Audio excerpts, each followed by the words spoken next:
নমস্কার বন্ধুরা, চলে এসেছি আমরা জাভাস্ক্রিপ্টের আরেকটা নতুন ভিডিও নিয়ে। আজকে আমরা জাভাস্ক্রিপ্টে কি শিখবো? অবজেক্ট। চলো আমরা ডাইরেক্ট আমাদের কোড এডিটরে যাব। যেরকম আমরা অ্যারে শিখেছি সেরকম সেম ভাবে অবজেক্টও আমরা একটা ডেটা টাইপ পাবো। অবজেক্টের ডেটা টাইপ হবে আমাদের। এবার অবজেক্ট লেখার যে সিম্বলটা, যেরকম অ্যারে আমাদের সিম্বল কি আছে এরকম থার্ড ব্র্যাকেটটাকে আমরা বলি, আহ, সেরকমই অবজেক্ট লেখার যে সাইনটা সেটা হচ্ছে কি এরকম কার্লি ব্র্যাকেট। এই কার্লি ব্র্যাকেট যখনই দেখবে তখন বুঝবে হচ্ছে এটা অবজেক্ট। ওকে, চলো আমি একবার তোমাদের অবজেক্টের ডেটাটা কিভাবে লিখতে হয় সেটা তোমাদের দেখাই। তো আমি একটা ভেরিয়েবল নেবো লেট এ, নেওয়ার পর ক্যাপস অফ করে দিই, নেওয়ার পর সমান ইজ ইকুয়াল টু দেবো, দেন এখানে আমি দেবো curly bracket. Okay, curly bracket on করার পর এর মধ্যে লিখবো কি প্রপার্টিস। দেখো আমি কিছু লিখবো এখানে নেম, ঠিক আছে। নেওয়ার পর এখানে তো value Sourav, SOURAV Sourav and age 24। তোমাদের এইটাকে আমি প্রিন্ট করে দেখাবো। আমি প্রিন্ট কনসোলে করবো, কনসোল ডট লগ অ্যান্ড একে আমি প্রিন্ট করাবো। ওকে, চলো এটাকে রান করি আমি।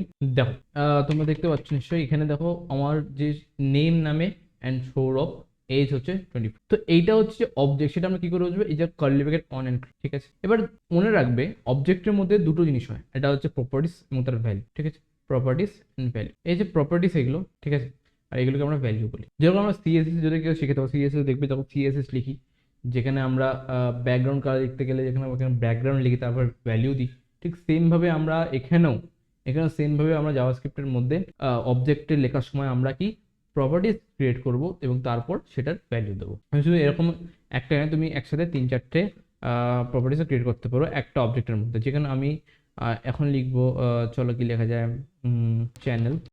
এখানে কোলন অন করবে, দেওয়ার পর এখানে যদি যদি তুমি স্ট্রিং লেখো, স্ট্রিং এর তার জন্য তুমি ডাবল কোড অন করবে, আর এখানে লিখবে কি RGET এডুকেশন অ্যান্ড এই কমাটা দিতে হবে।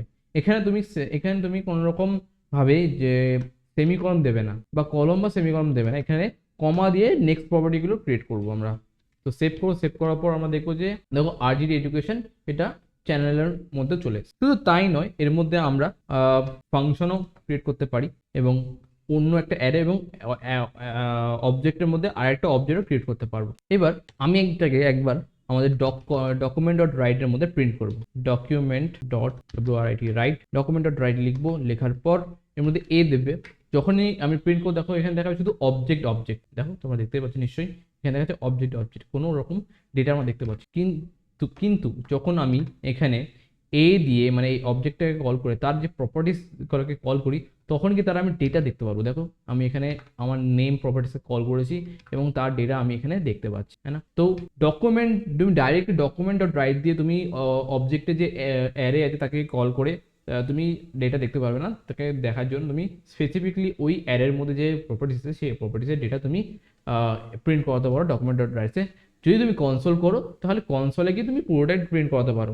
আর যদি তোমার স্ক্রিপ্টের মধ্যে বা ডকুমেন্টের মধ্যে কোনো কিছু প্রিন্ট করতে চাও, কোনো অ্যারের কোনো ডেটা নিতে চাও, সরি অবজেক্টের কোনো ডেটা নিতে চাও, সেক্ষেত্রে তোমাকে ডাইরেক্টলি ভেরিয়েবল নয়, ভেরিয়েবলের মধ্যে থাকা যে প্রপার্টিস আছে প্রপার্টিসকে কল করতে পারো। আমি এখানে নেম সরিয়ে যদি এজ করি তাহলে এখানে 24 দেখাবে, তাই না? আর যদি চ্যানেল করি তাহলে দেখো চ্যানেল নেম দেখা, তাই না? তো অবজেক্ট ঠিক আমরা এভাবে ক্রিয়েট করবো এবং সেটাকে ইউজ করবো এভাবে। নেক্সট ভিডিওতে আমরা দেখবো অবজেক্টের মধ্যে কি অ্যারে ক্রিয়েট করবো, অবজেক্টের মধ্যে কি করে আমরা অবজেক্ট ক্রিয়েট করবো এবং অবজেক্টের মধ্যে কি ফাংশন ক্রিয়েট করবো। তো আজকের জন্য এইটুকুই, নেক্সট ভিডিওতে আমরা অবজেক্টের বিষয়ে আরো ডিটেলে পড়বো। Tata, bye bye.